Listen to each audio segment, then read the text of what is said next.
Hey, what's going on, guys? It's author TJ Weeks. Author S.K. Ballinger. And we're here to do somewhat of a podcast. Yeah, it's going to be a couple of questions here. Just kind of get everybody, the fans, familiar with us. My first question to TJ is going to be, how do you take criticism on a negative review?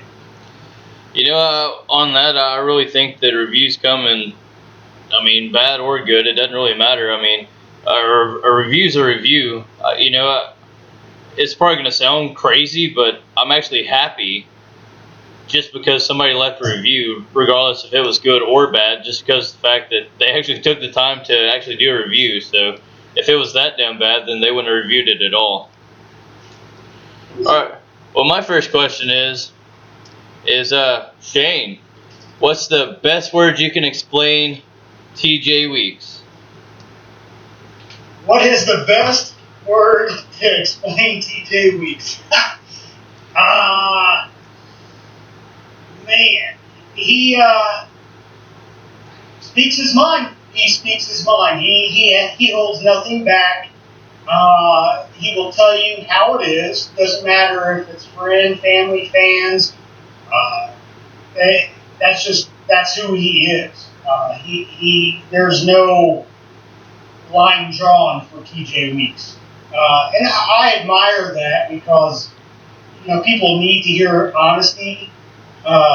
Sometimes honesty hurts, but at the same time, it's also important. So, I admire that. Definitely, he speaks his mind. A lot of people will sometimes refer to him as an asshole, but I've known him long enough, and TJ is TJ. He's not going to change. He's not going to give in. He's not going to bow down to anybody. He's not going to, oh, well, sure, gee golly, I'll do you a favor just because. No, that's not TJ. Well, my grandpa always said, if you ain't going to use your head, you might as well have two asses. I'll try over this window real quick. Let's see. What other author would you ever work with if you absolutely had to? Absolutely had to? Outside of Chris Weeks, yes. Is there like a list there of to choose from of had to? or is it just any author? Any author. Oh shit. I can tell you straight up, it wouldn't be Stephen King. That's a fact. You would definitely be able to tell our chapters apart because he brings way too much detail to the table. So you'd read his and you'd either be found or lost, and then you'd read mine and you'd feel like it balanced it out, or begging for more. So definitely wouldn't go that route. I wouldn't actually mind sitting down and writing it wouldn't be a horror book, but I wouldn't mind writing I guess more of a military style book with Mark Tufo. He was, a Marine for most people that knows, and so he would definitely know where a lot of that shit came from. So I guess if I had to write another book with anybody else, I guess it'd have to be Mark Tufo. And you were in the Army as well, too, so you have some background as well. So. Well, that's what I'm saying. His training's going to be a little bit different, but still on the same page, and I really don't know his deployment status, but, I would definitely say that we could probably be on the same page with as far as writing goes. Alright, well, SK, what was your first impression off reading your first TJ Weeks book? My first impression was, this motherfucker can write. Just hands down. Blew me away. Obviously, it's not a genre I would typically read. I was a little hesitant at first. Kind of like, I'll give it a shot, basically. And when I started reading it, it was just like, this guy's style. I will always say that about you, that your style of writing is impeccable. It's very, very unique very refreshing, very new. And the beauty of it is, obviously, people listening to this don't, is that I've got a lot of your books now. And while every story is different, your style of writing never once strays away to be something that is a lot like other people's writing. I mean, you stay true to yourself. And I think that is awesome. Your first book I ever read, whew, it was good. And I'll tell you this much, I don't even read that much. I don't like to read, to be honest with you. And I read the first book on screen, which I don't like reading on screen. I'd rather have a paperback. But I read that on screen in 2 days. And that was a pretty hefty book, by the way. Just to kill. Well, and with to add on to that, what's funny about when he says he owns most of my books and a genre that he doesn't typically like, I do have other genres out there, but what he actually owns is all my horror books. That is true. Well, and the one romance that he challenged me to, but that's a whole nother story. Yeah, I don't want to get into that. That's where it makes me upset. I learned a lesson, let's put it that way. Okay. TJ Weeks, my man, what did you find to be the hardest part of writing? Oh, Lord, the hardest part of writing. Most people that really know me knows that I take on several projects at a time. So, I think the hardest part of writing is just pretty much staying on key with what the hell I'm doing, because, I might be writing about a fucking serial killer in this book and then turn around and like a new age monster in this book. And then I might even have a project where I'm working with others to where I'm having to keep up with what they're doing, and then turn around and, have to figure out exactly, what to kind of bounce off of what they did last. So I guess that's the hardest part of writing. And I will give it to you. For some of you that are listening to this, you probably don't realize, but TJ Weeks, he works on, it's not that he just works on just one book and that's it for the year. He works on multiple books. So, yeah. Me, on the other hand, yeah, I couldn't do multiple books. 2 would be my max at any given time. I'm not saying in a year, but yeah, that's what I'm trying to get at. Okay. Well, some of the stuff's pretty much going to be coming basically from Chris. He's at work right now, but what bothers you the most whenever it comes to TJ?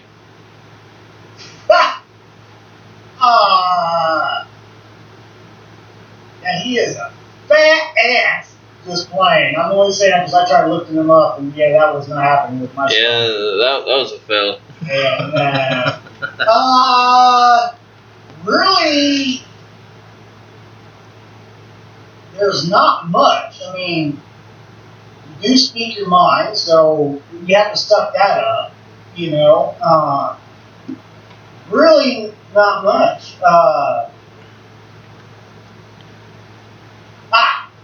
I will say this. You have to have your coffee in the fucking morning before you do anything, like even get out of bed. That's a given. Yeah. Come on now. Really? Come on, dude. Hey, it is what it is. Oh, come on. I'm not even gonna say I'm the happiest person at the best of times, but first thing in the morning. For one, a lot of people that know me know that I don't sleep a whole lot anyway. That's just like yesterday. I went to court. Only got an hour of sleep and then had to go and deal with those dickheads.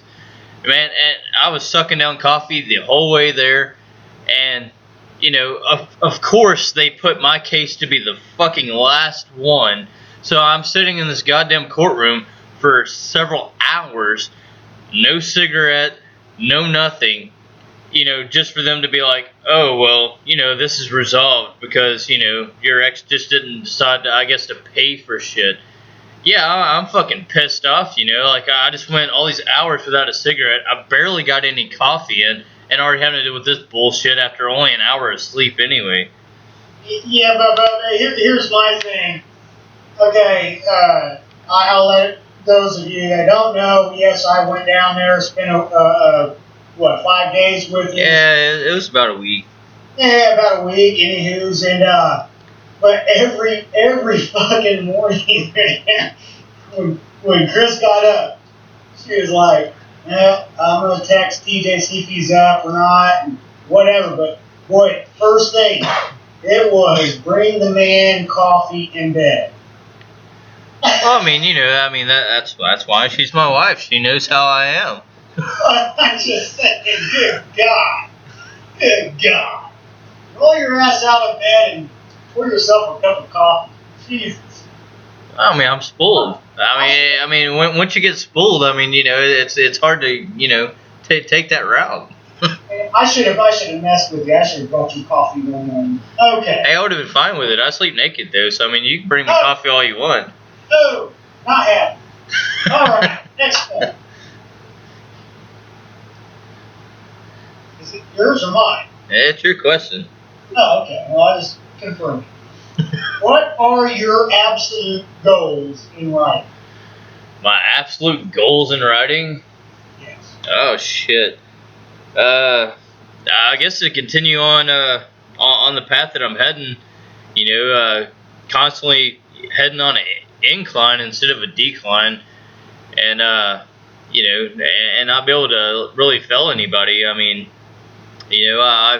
I've been in the writing industry for many years over now, and it's an up and down, thing. So whenever it comes down to it, you're gonna have your top moments, you're gonna have your bottom moments on it, and I just want to be able to stay on top.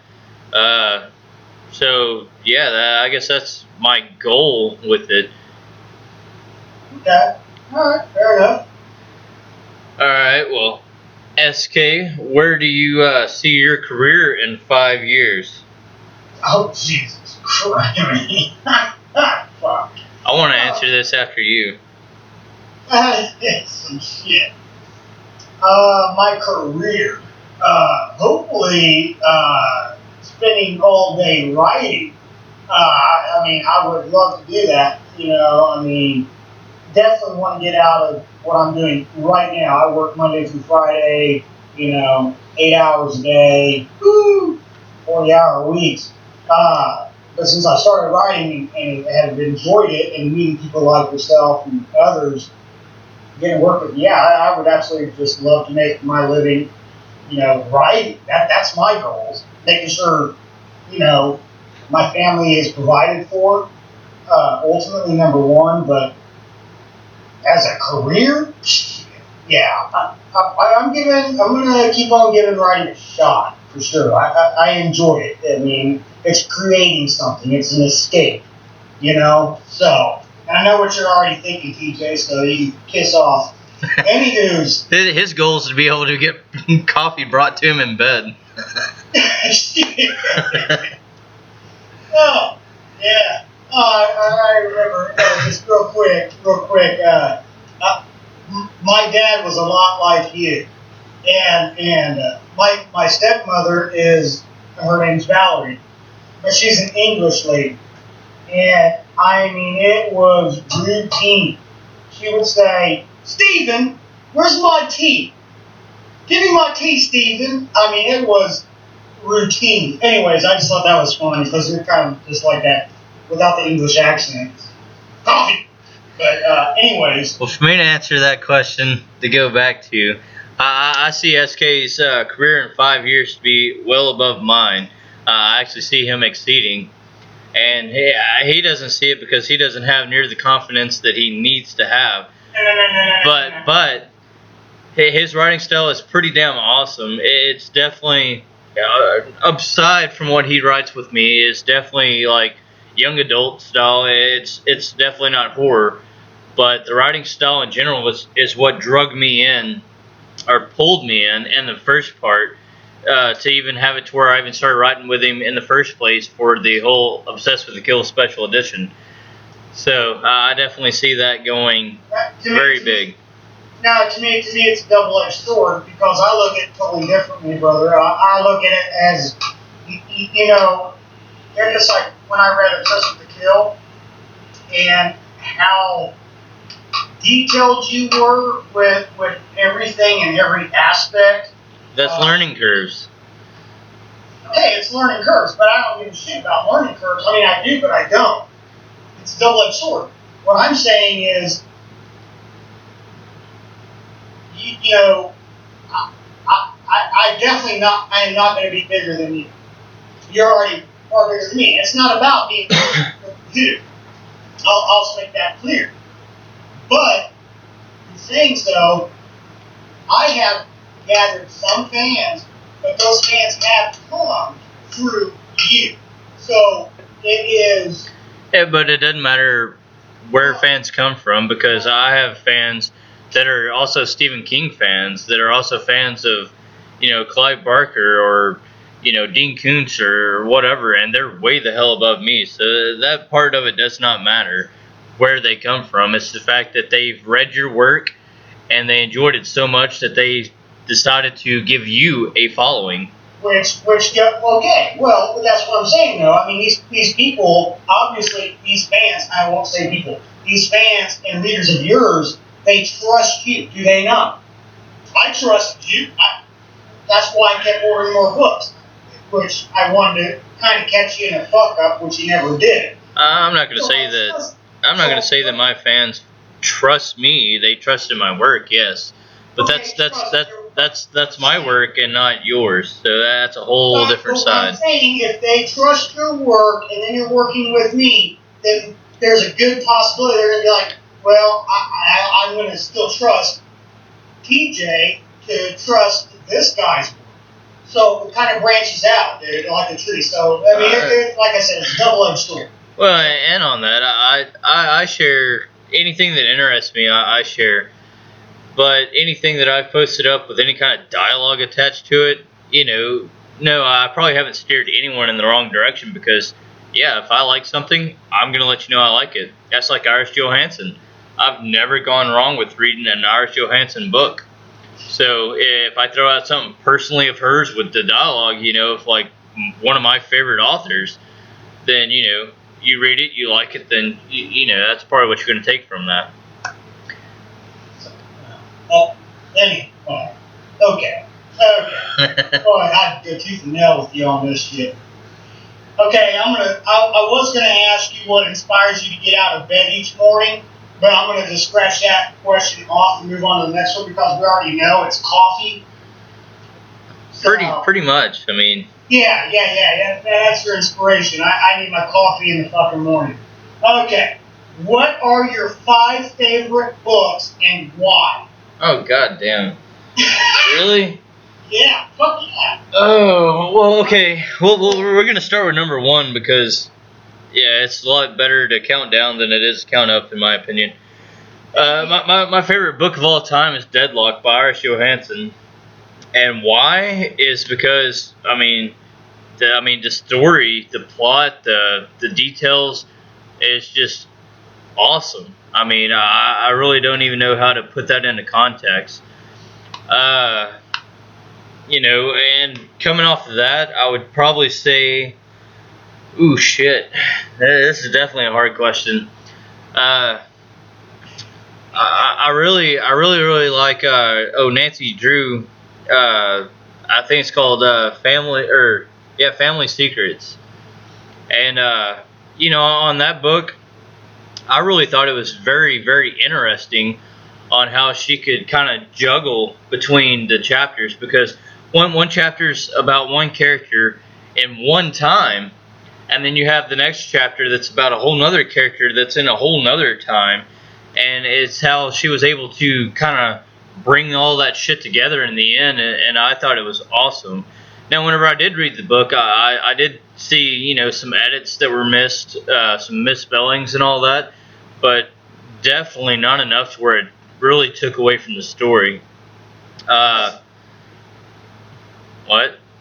I was just going to say, well, I mean, that even the greatest authors, I mean, any of them, they're still even going to have an error here, error there. I mean, it's going to happen. You're talking about 90,000 words, 20,000 words, 300,000 words, whatever the fuck it may be. So, I mean, errors are going to happen. But I do agree with you that the storyline is always going to be key. So go ahead. You got definitely. Pretty good. Dan Brown. We're just gonna put his whole series into one book because it definitely would exceed my 5 books here. But his series, as far as the Robert Landon, we'll just put it that way because each and every one of them's about Robert Landon. It's the Da Vinci, Code and etc. from there, and it's definitely not a horror genre by no means whatsoever, but it's fucking awesome. Like, I was really, really disappointed whenever they came out with the movies because they left out so much shit.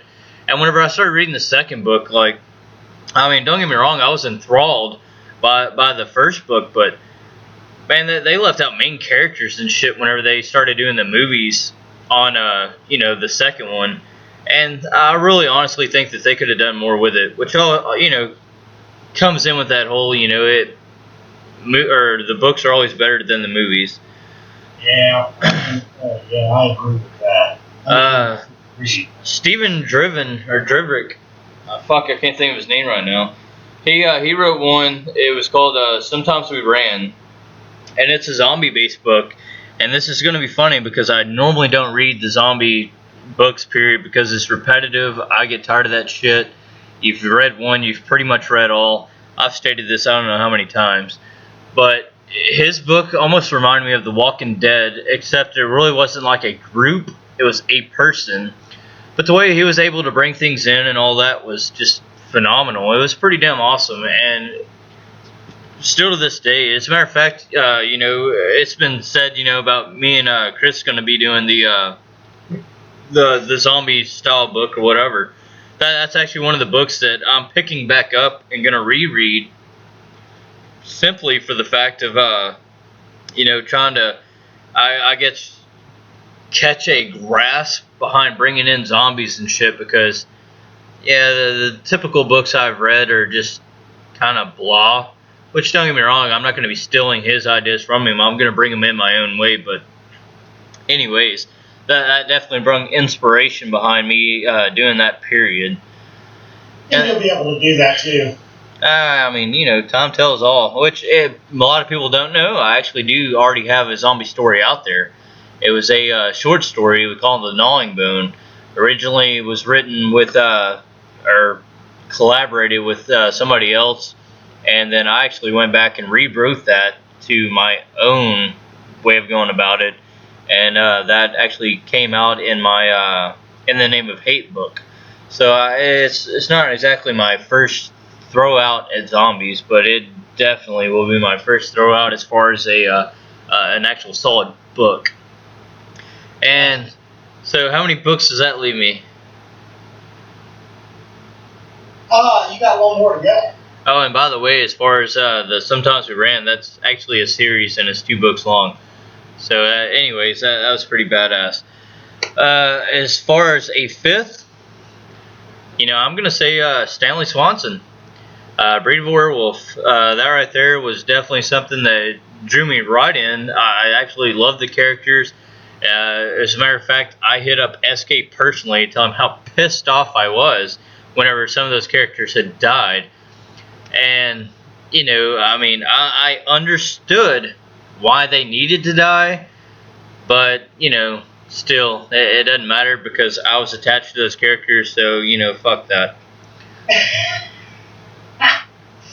Still not letting go of Julie. I'm not letting go of Julie, and I'm not gonna go into detail because I'm not gonna give away the book.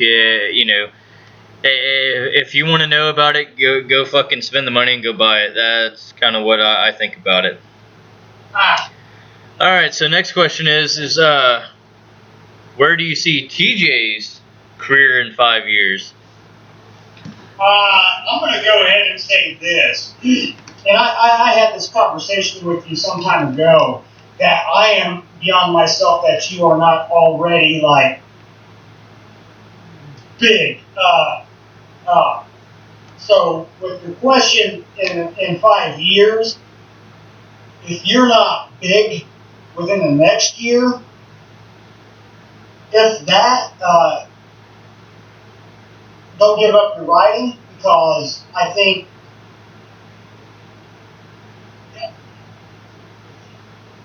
you're talking about somebody who introduced me to something I would never read. That's hard to do, and I don't care what type of reader you are. If you hate erotica, but somebody was like threw out an erotica book to you, and you gave it a shot, and you just loved it, and then you started just going on this rampage and buying, erotica books. That's essentially what TJ did for me, anyways, with horror. He's opened up my eyes and everything. So 5 years, I would hope to God that he's on the bestsellers of New York Times. There's definitely some books that could easily be made into movies. I fully believe that if given the opportunity. Big name. Your name right now to me is smaller than what it should be, in my opinion. So in 5 years, definitely expect that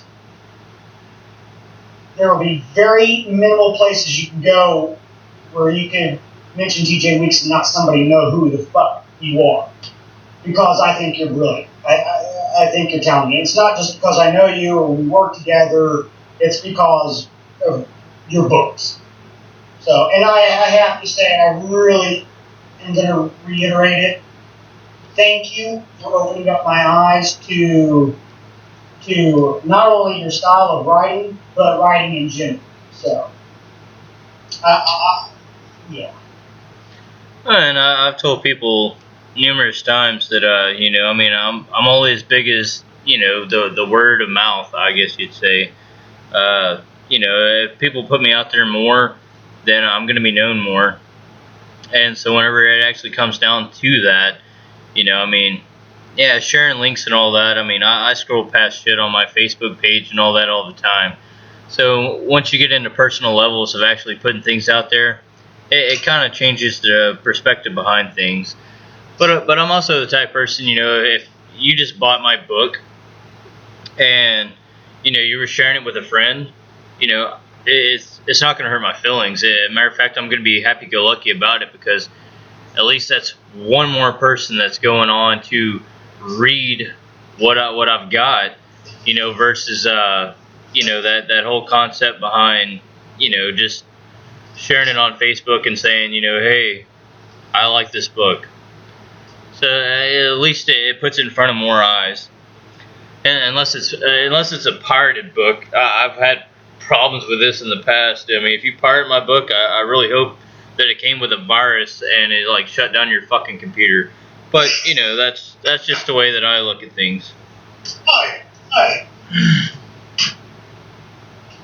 Okay. Your question. Shit, dude. I stopped at fucking 6 and 7. Let's see here.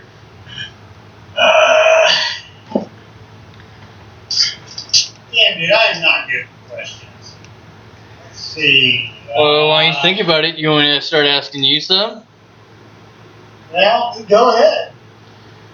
Okay, if you were to hit it big tomorrow, do you think that would give you incentive to write more? Or do you think that you would actually want to just take the time to let that all come in and it would actually affect your work behind moving forward? That's a good question. Actually, if we were to hit it big, say tomorrow, what have you, I envision, first of all, you're not going to hit it big if it wasn't for writing in general. So my immediate response would be, that's what got me or us or you or other authors out there to begin with. And I envision myself continuing on, but having my own office. And like I said earlier in this podcast, that if I didn't have to work, yeah, I want to be like I am right now in my little makeshift office, right? Picking minds, doing stuff, taking notes, carrying on. So I don't think it would discourage me from writing and taking a long break. I know where you're going, so you can go ahead and ask the next question, TJ. Oh, I mean, it's just questions, so I'm not going anywhere. Okay. All right. So you've done some giveaways. What was your biggest giveaway that you've done yet? Biggest giveaway I've done yet is very, very small. My biggest giveaway was a book, Stanley Swanson, and some swag, autographed book. And that's pretty much it. That's pretty much it. Now, to answer or to reflect the question, what was the absolute biggest giveaway you've ever done? Because, if the people don't know, TJ gives a lot of giveaways, which I think is remarkable. I mean, you got to think about cost. You've got to think about this and that, purchasing his own book just to do that and sign it and what have you. So, and I know firsthand from visiting him that mailing is not cheap. So, oh yeah, I mean, hell, while you were here, we spent over $200 just at the post office alone. But however, I actually went through this with my last interview that I did with Chris. As far as the biggest things I've given away, I've actually given away 2 cars. So there's 2 people that actually have gotten cars from me. I've given away a laptop. I've given away hundreds of books. And every year I do a fundraiser for PTSD, which normally doesn't do just outstanding. So I usually contribute to that more than most. And that tends to go to, whatever family actually hit me up that really needed that. So whenever I go through my giveaways, I definitely have given away a lot. But definitely as far as the most of, I've given away the most of as far as books. It's definitely not going to top out with cars because, cars are fucking expensive.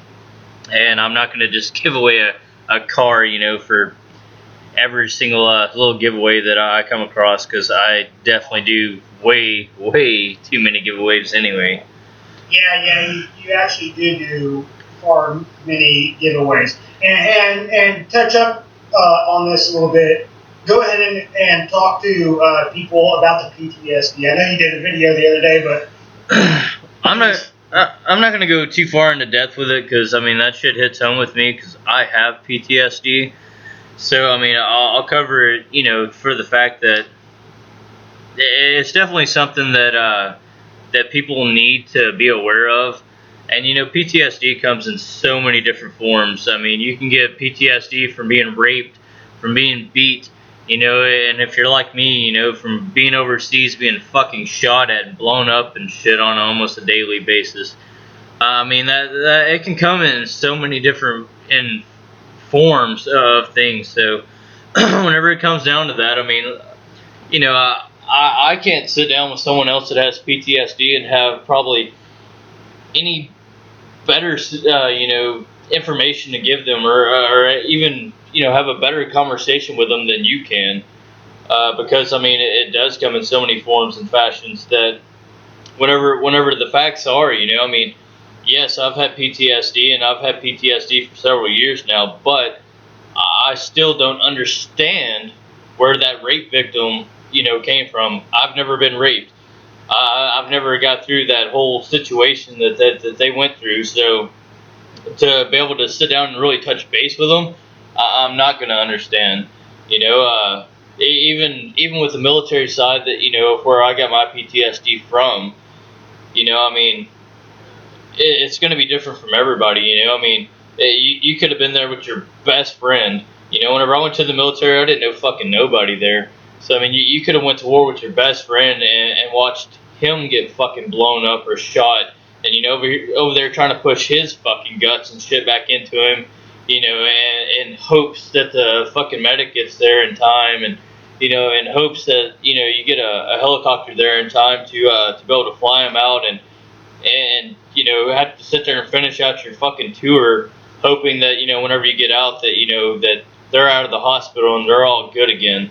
I mean, it comes in so much different shit, and like I said, I don't want to get into that too much because. Sorry for asking that. I thought it was important for the listeners to just kind of, if they didn't watch the video the other day, just kind of touch base, but. We'll move on. I appreciate that. I mean, I think it's definitely something that's important for the awareness to be lifted there, but absolutely. That's definitely a hard question to go with because, or even a hard thing to explain because everybody's just different, and yeah. So we'll go there. All right. Well, let me ask you. Me and you've been writing books together. We've actually got a few that are together now. Do you find it conflict between the whole, writing with each other? Oh, absolutely. There's absolutely no conflict. The beauty of working with you on books, and we've worked with a couple others as well in the past. But the beauty of it all to me is, we're able to Skype, we are able to call each other, visit one another, even though we're 7.5 hours apart. I don't think so. I think what really makes it there no conflict is I know you well enough that you can be an asshole, but I take what you say to heart. So if I am not following, it's like when we did the special edition of Obsessed with the Kill. I gave you a couple of chapters, and you came back to me and said, "Well, what the hell? I mean, it's good, but there's a void right here that you more or less need to fulfill." Yada yada yada. And I'll be honest with you. Way back then, that fucking I get butt hurt pretty easily. I was like, oh my god, oh shit, oh. But however, I took your criticism and went back and did that, and up to where it needed to be, and I think that's awesome. So there's no conflict. I mean, I didn't retaliate back to you and say, "Oh, I'm just going to drop this. I don't want to work with you no more. I'm done." I agreed to do something with you. I'm going to fulfill it. I think ultimately that you and I work really, really, really well together.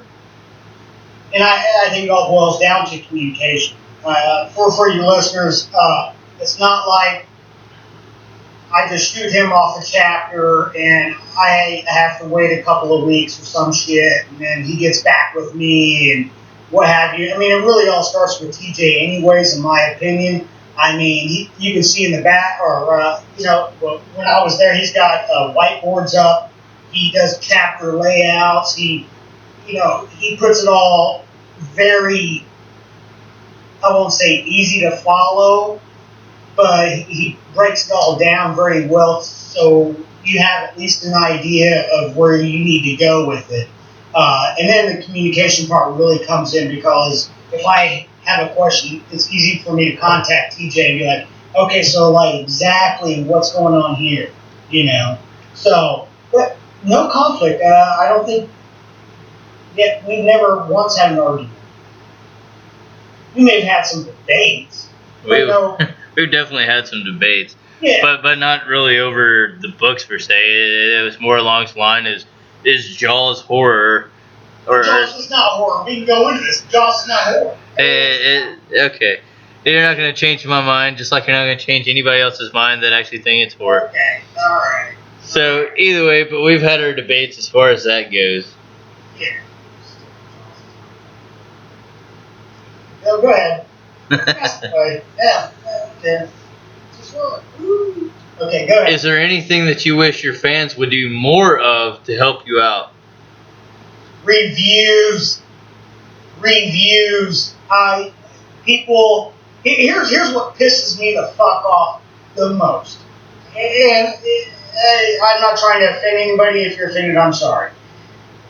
There have been numerous giveaways. Here you go. Here's a book for free. Right to you. There you go. I signed it, whatever. I paid for the shipping. Yeah, even if it's not a free signed book, even if it was just even if it was a PDF that was sent to you for free, you still got the damn thing for free. It doesn't matter. And the thing is about reviews is people don't understand that it only takes a few seconds. And I don't care if it's a bad review. Give me something. Give me feedback. You don't have to go on a story. You're on your laptop or your desktop. Go on there, Amazon, and just, okay, rate a star. There's only 5 stars to choose from. Rate it whatever, 1 or 5.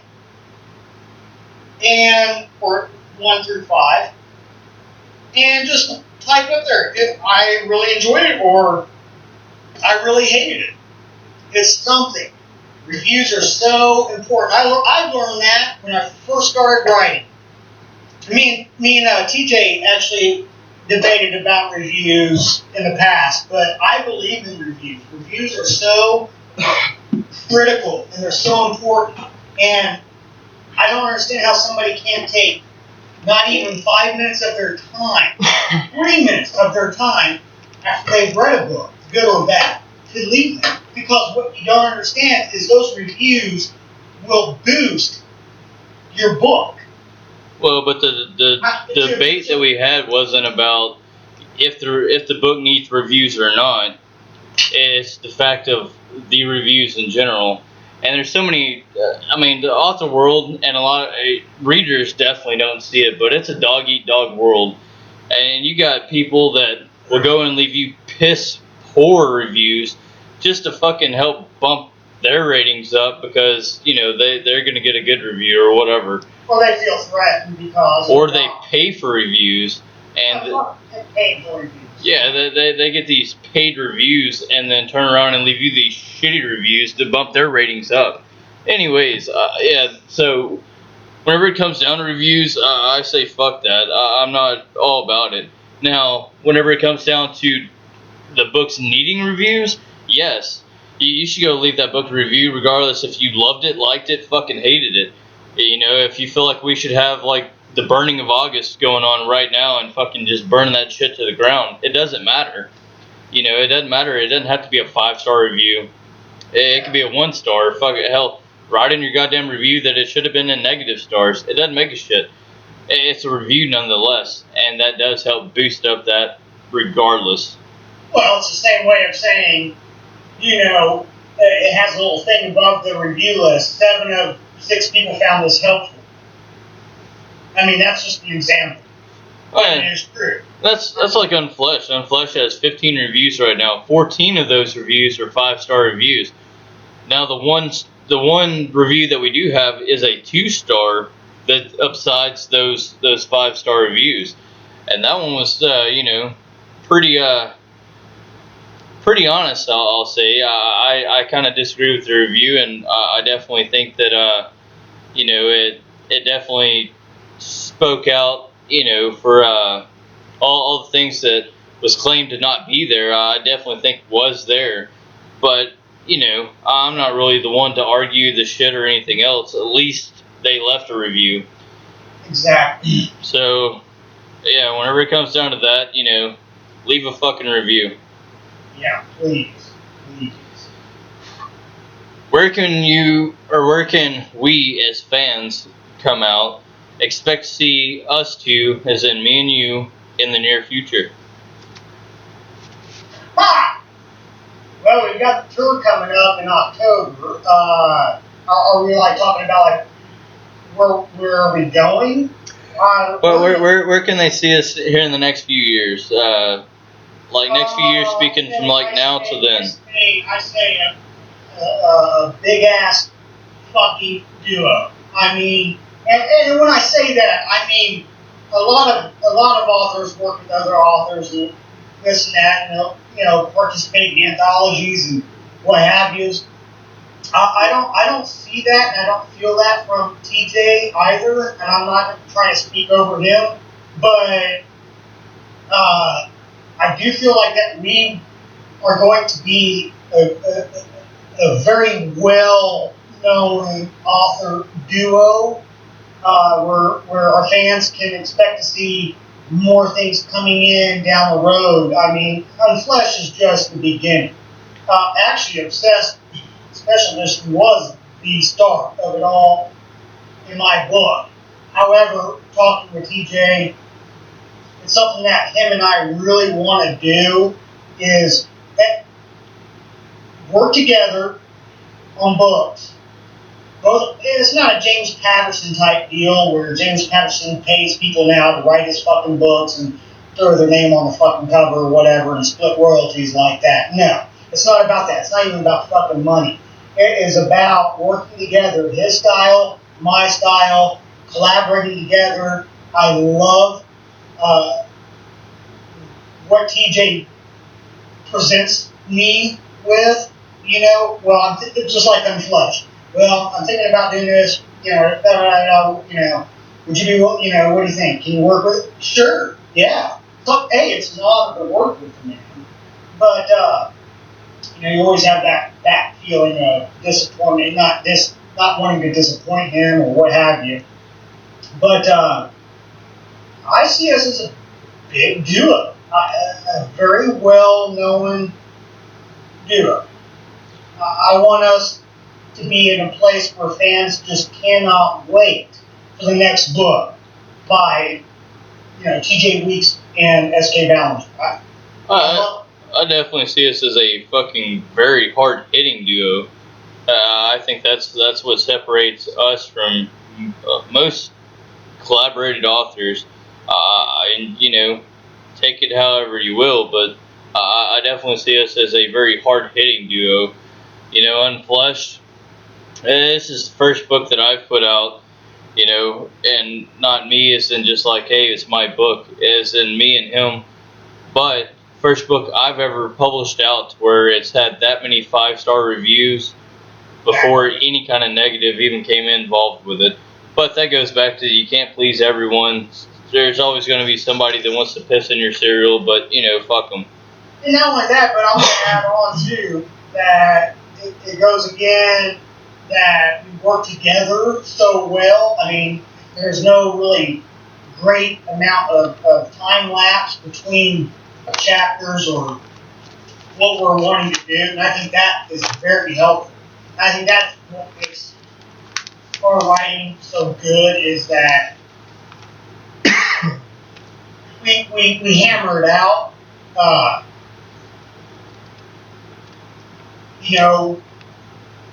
We go through, which a lot of other authors do as well. They do the arcs and stuff like that, and yada yada yada, and beta readers and such, and edits and whatever. But we are at least able to hammer it out. We have a goal in mind, and that's how I feel about it. We have a goal in mind. And I think when you talk about that, now I'm a rambler, people. I'm sorry, but the goal is really important to me. Like Unfleshed, it's a trilogy. Okay, it's a goal. That I love it. I think that down the road, if not now or the next day, down the road, the fans will be hearing a lot from both me and TJ Weeks. So. Yeah, and I definitely agree with that. And I've actually had a lot of people approach me as far as, Unfleshed becoming a movie. If that shit happens, it happens. If it doesn't, it doesn't. I really don't give a shit either way. It'd be cool if it did, but, I'm not counting my fucking chickens before they hatch or any of that. And I've also had a lot of people approach me. It's like, okay, well, you and S.K. Ballinger was able to write Unfleshed in 11 days. Can we expect a lot more books from y'all? Whenever I hear that, to me it entails, the question of, are we going to hammer out and give you a fucking book like every week or about every 2 weeks, I guess, what that narrowed down to? No. No, it's not going to happen like that at all. Unfleshed, I mean, yeah, we definitely hammered it out. I mean, we were both fucking, mindset on that book and getting it out there.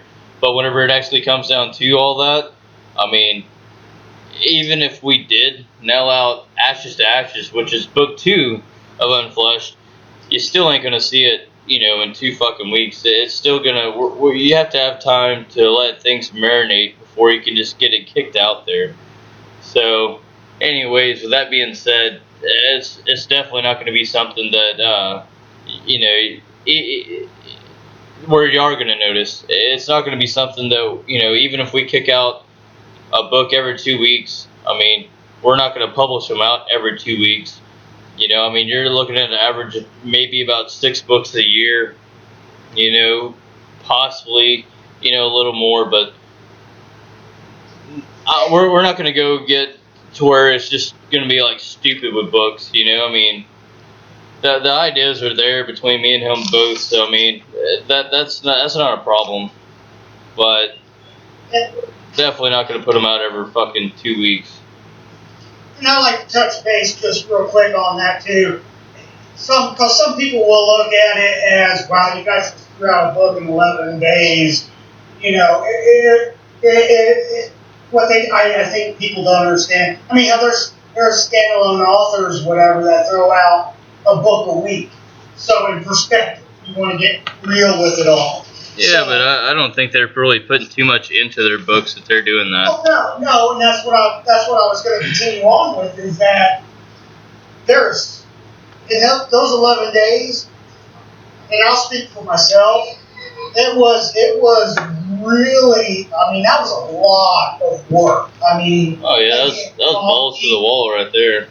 Oh yeah, that was a lot of Skyping and a lot of, me sending TJ stuff and TJ sending me his stuff or paragraphs. And, I mean, it was a lot of work. It wasn't like,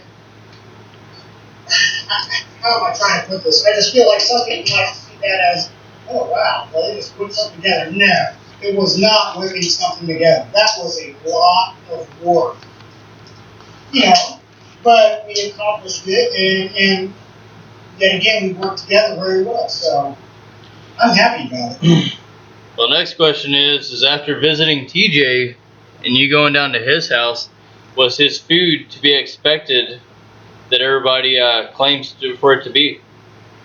It was beyond. Let me just put it that way. It was beyond. And let me tell you something, fans and people listening to this podcast. I've been grilling for a long time. I've had a lot of brisket, and that's what he had grilled out. And it was a thing of beauty, man. I mean, it was yeah. I'm not going to talk about his secrets, how he did it, whatever. And Chris's twice baked macaroni. Yeah, that was the bomb ass shit too. But the flavor here's something that I loved about the brisket. Is when it was all said and done,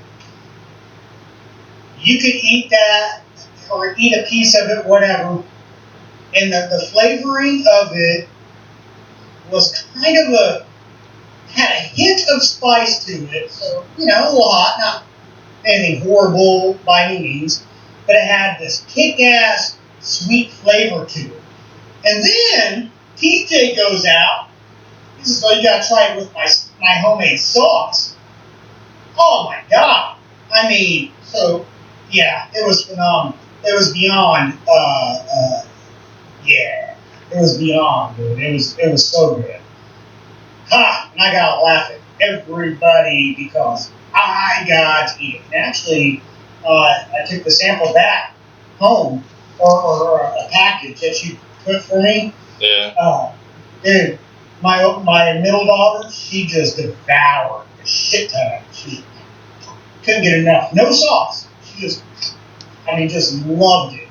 It's really good, Dad. It was awesome. By far the best flavored brisket I've ever had in my life. So. Well, we're running short on time here, but let's go ahead and throw out a couple of questions from fans. One is, what's your favorite horror author that isn't Stephen King? Well, that's easy for me. TJ Weeks. I'm sorry. I'm not being biased here, but like I said, you opened up my eyes. That's an easy question for me. And outside of Stephen King, Clive Barker's. I don't know. Like I said, I tried to read horror. I wasn't feeling it. I love Stephen King's movies, but his books, too wordy for me, man. So, yeah, I'm going to have to go with one that opened up my eyes to it all, and that's TJ Weeks. So, you can take it for what it is. What inspired you to start writing, and how do you plan your books? What inspired me to start writing? Nothing inspired me other than hearing that I could publish, self-publish. That was it, free.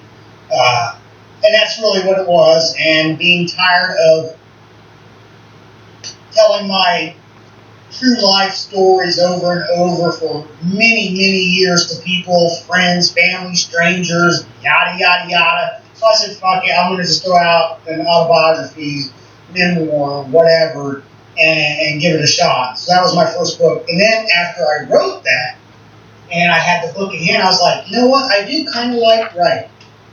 It's fun. And that's when I started trying to make it more serious, or not make it, but take it more serious. So really, there was no real inspiration behind it. I will always say, and I believe in my heart, Anne Rice, Interview with a Vampire, it took her, I believe it was like 20 years, and that was kind of a short story in my opinion. Nobody knew shit dick from Adam from her. And then some guy, a director, decided, I'm going to read this book, and then a movie, and then bam, and then her life was set, and she continues to write. So, never give up, though. There's no inspiration. But you got about 2 minutes. All right, wrap it up. All right, so I want you to sum up what or how your career has went so far. Pretty rock, real quick. God damn. My autobiography memoir was pretty brutal. Yeah, it created a lot of havoc in my life, if you will, with my ex and this and that, and yada, yada, yada. But, I think that from the few people who have purchased Sebastian Swanson, Bleeding Werewolf, it's been all good replies, and that builds confidence, and that's what I'm building off of. Going into Sebastian Swanson, Rise of the Lycan, working with you, I felt very good about it. Just a lot of confidence. So let's go to the next question. Got a lot of confidence. All right, well, the last question is I want you to explain your typical day. Oh, shit. Goddamn, team. Typical day. I don't sleep well. I toss and turn. I wake up in the morning, take my fucking drive down 56 Highway, go to my fucking job. It's only about 27 minutes. I've timed it. Then I get stuck in a room with a loud buzzing noise going on all day, basically doming stickers. And the entire time in the last 2 years since I started writing is I'm like, wow, yeah, I could be writing right now. I do take a lot of notes at work on post-it notes of books that I'm working on, or what me and you are working on, whatever. And I immediately come home, I grab a beer, because I do like my beer and sit on the toilet with my laptop. TJ usually messages me right at that time when I'm trying to poo. And yeah, you know it's fucking true. Yeah, it is. Yeah. And then after that, I will typically answer some messages on Facebook or whatever, and then I'm going back up and opening up my open office, and I start writing, and I bring out my notes. So that's pretty much my typical day. I tell my wife, love you, honey, eat, that typical stuff, take a shower before bed, and that's it. And the same fucking routine comes the next morning. Toss, turn, sleeping, trying to, and all I want to do is write. So, and real quick before we close out, because I'm surprised you didn't ask me, because you're an asshole like that. But I love you, brother. The post I put about taking a break about writing or whatever. Actually, that was going to be my closing right there. Okay. That was going to be my closing. Yeah. Asshole or not. You know, whenever I read your post, it said done. So, you know, fucking that tells me right there that you're done writing. You know, that's just like food. You're cooking food. Whenever it's done, it's coming off. It's done. It's no more. So, you know, yes, explain to people exactly what your done meant. My done was simple. My done was I cannot multitask in writing. 2 books is the max. My done was I need just a break because I'm not used to having, it's all new to me. This writing shit is all new to me. I mean, you know, I have not put out as many books as TJ has. And, you know, he's able to work on multiple books at once, even though he wants to pull his hair out. I can't do it even if I pulled my hair out. So when I said done, it was like, I've got a lot on my plate. I've got to finish out my trilogy of the Swanson, finish out the trilogy of Unfleshed, you know, and then I want to focus on bigger things because I will at least be done with not even Unfleshed, but my own personal shit. I'm done. It's gone. I don't have to worry about that anymore. Because when I'm trying to write, you know, and I kind of goes hand in hand, Unfleshed, Sebastian Swanson. If I'm writing Sebastian Swanson, my mind wanders to Unfleshed Book 2, Ashes to Ashes. If I'm writing Ashes to Ashes, my mind wanders to Sebastian Swanson. And you can't write a book that way. So I guess I'm done multitasking. I want to focus on one thing at a time, call it good, move on to the next project, next book. I have to have focus when I'm writing. So that's what I meant by that. Well, and on that, so everybody can expect Sebastian Swanson coming out this year. Yes, absolutely. Yeah. And they can still expect to see Unfleshed, Ashes to Ashes coming out this year, along with the ones that, you know, me and Chris are writing, the Grin 2, it'll be out this year, and then, yes, Shane, 666 will be out this year. So y'all will get the final Devil Days. So whenever that does come out, I don't want to hear shit from nobody as far as when the next book's coming out, because that is the final Devil Days books that will be coming out. And blah. Anyway, so that will be the final of that, and we'll go from there. And yeah, so that there is definitely a lot more that's going to be coming out that everybody will see from TJ and SK. He's not done. He didn't quit. He misworded his Facebook post. I did not fucking misword it. You misworded it. Done means done, as in finished. He's not finished. Okay. He's gonna continue on. He just needs a break. Yeah, I'm gonna break by going to the liquor store and grabbing a 12-pack and a pack of smokes. Then a short break, and then we'll be right back to writing. Yeah, yeah. Oh, hey, we want to talk about too. We are going to here shortly work on an actual podcast. I wanted to bring that up real quick. We're going to think of something. Me and him are going to work on it all, but we definitely want to try to bring an actual podcast that everybody can follow us on all the time or what have you.